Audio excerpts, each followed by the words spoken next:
Durante su ministerio terrenal, el Señor Jesucristo tuvo encuentros con diferentes tipos de personas y diferentes grupos de personas.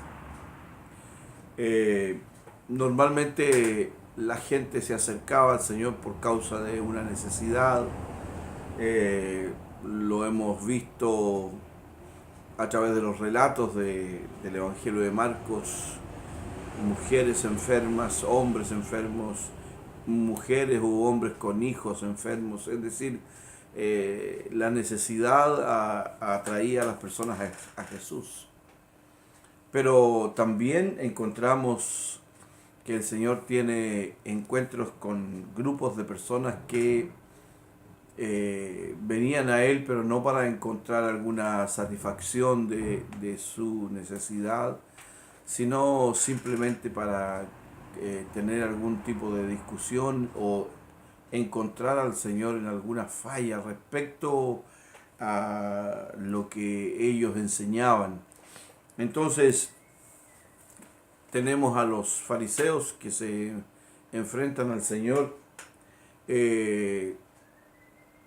preguntando o tratando de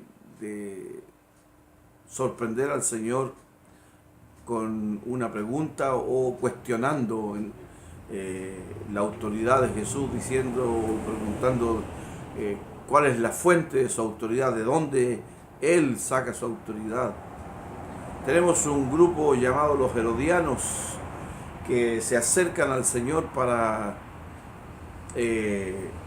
preguntarle acerca de si es lícito o no pagar impuesto al Imperio Romano. Bueno, el Señor siempre con su gracia y sabiduría lograba evadir o salir de en medio de todas estos interrogatorios y preguntas que tenían como objeto,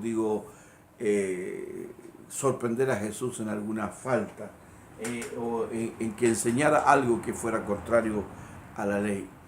En esta oportunidad nos encontramos también con otro grupo llamado los saduceos en Marcos capítulo 12, versículo 18, donde le dicen ellos: entonces vinieron a él los saduceos, que dicen que no hay resurrección, y le preguntaron diciendo: Maestro, Moisés nos escribió que si el hermano de alguno muriere y dejare esposa, pero no dejare hijos, que su hermano se case con ella y levante descendencia a su hermano. Hubo 7 hermanos, el primero tomó esposa y murió sin dejar descendencia, el segundo se casó con ella y murió y tampoco dejó descendencia, y el tercero de la misma manera, y así los 7, y no dejaron descendencia, y después de todo murió también la mujer. En la resurrección, preguntan ellos, pues, cuando resuciten, ¿de cuál de ellos ella será mujer, ya que los 7 la tuvieron por mujer? Bueno, nosotros sabemos que la pregunta tenía una dirección o era una pregunta derechamente capciosa para sorprender al Señor, porque este grupo de los saduceos no creían en la resurrección. Entonces, ¿cómo están preguntando si cuál de ellos sería el marido de la mujer en la resurrección? Simplemente están buscando una forma de hacer una trampa al Señor. Efectivamente existía una ley entre los israelitas que decía que para que una mujer pudiese no quedar abandonada y quedaba sin hijos, entonces el pariente cercano le levantaba descendencia y de esa manera podía tener cierta seguridad en algunos aspectos. La ley, cierto, estipulaba esto para proteger a la viuda le permitía de esa manera quedar con un sustento del marido que había muerto. Y esto nosotros lo podemos leer en algunos relatos de la Biblia. Pero la pregunta, vuelvo a repetir, tiene otra dirección, y principalmente es una pregunta que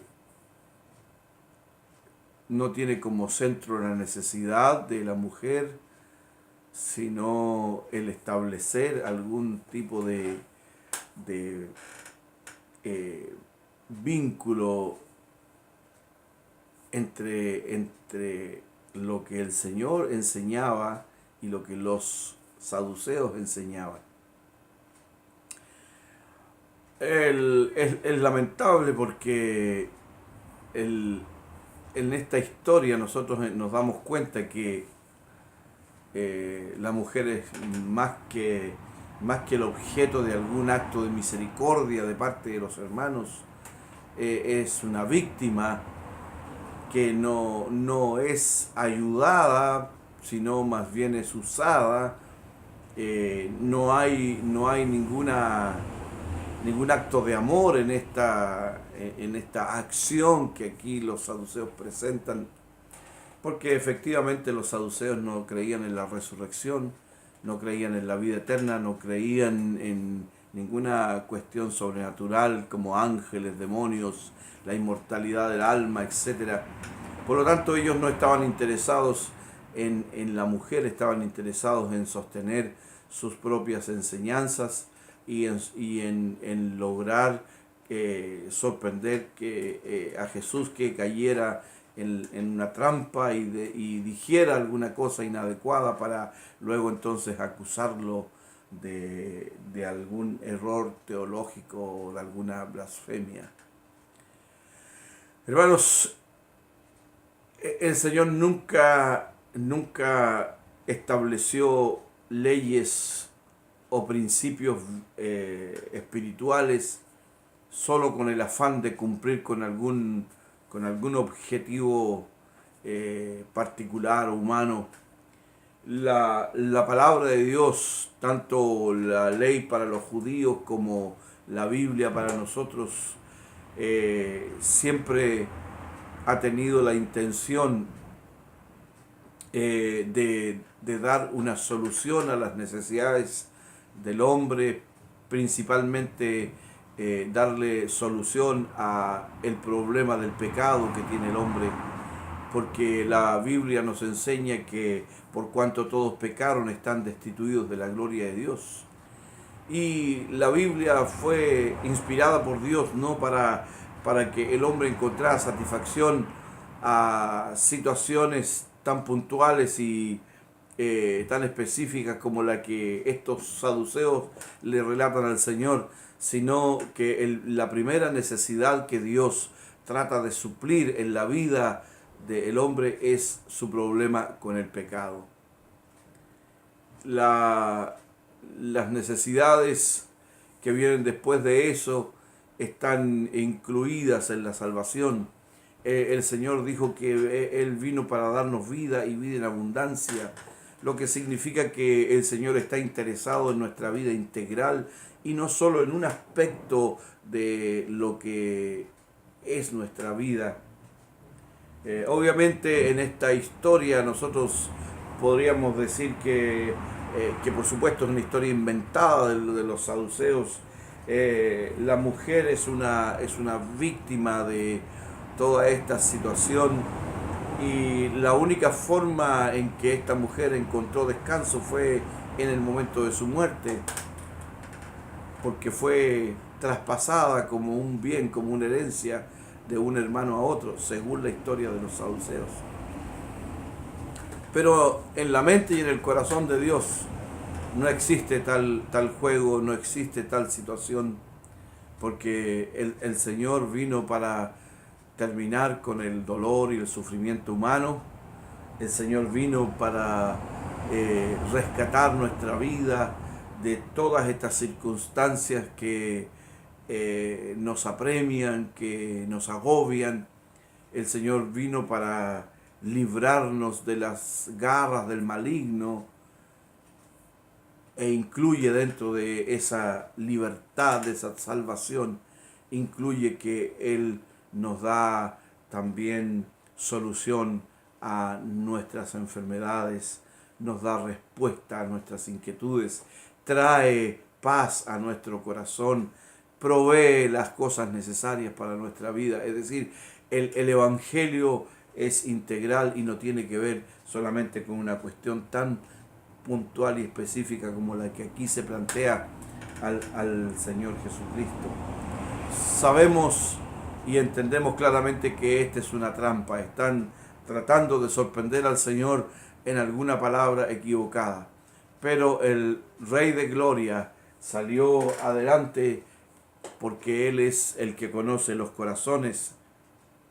Y el Señor termina esta parte respondiendo: no erráis por esto, porque ignoráis las Escrituras y el poder de Dios. Porque cuando resuciten los muertos, ni se casarán ni se darán en casamiento, sino que serán como los ángeles que están en los cielos. Pero respecto a que los muertos resucitan, ¿no habéis leído en el libro de Moisés cómo le habló Dios en la zarza diciendo: yo soy el Dios de Abraham, de Isaac y el Dios de Jacob? Dios no es Dios de muertos, sino Dios de vivos. Así que vosotros mucho erráis. Estimados hermanos, que en nuestro corazón esté siempre la claridad de que en Cristo hemos hallado en primer lugar el perdón de nuestros pecados, la paz de nuestro corazón y aquellas cosas que son necesarias para nuestra vida, el Señor Jesucristo las traerá si buscamos primeramente el reino de Dios y su justicia. Que este día y cada día nosotros podamos servir al Señor y buscar de Él, porque Él tiene para nosotros siempre una respuesta adecuada. Que el Señor les bendiga en este día, que la gracia de Jesucristo esté con ustedes. Sirvan al Señor en este día que Él formó para su gloria y honra. Dios les bendiga.